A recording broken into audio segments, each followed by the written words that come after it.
461, milled, ported, 25-inch bar. Full skip sequence chain. It's pretty worn down. I just sharpened it with the machine square. MS 440, been milled and ported. It's got a 28-inch bar.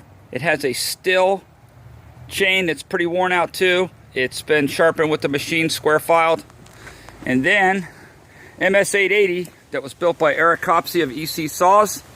It's been milled, ported. Muffler's been worked on. It's got a 25-inch bar, 050 race chain. See, it's all sleek. 8-pin driver. It could stand a 10-pin driver, but I only have an 8-pin to go with this bar. Fits better. I'm going to run all three of these chainsaws right now. Back to back to back, hopefully. Do this big old piece of Florida slash pine. Starting with the 461.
Thanks for watching.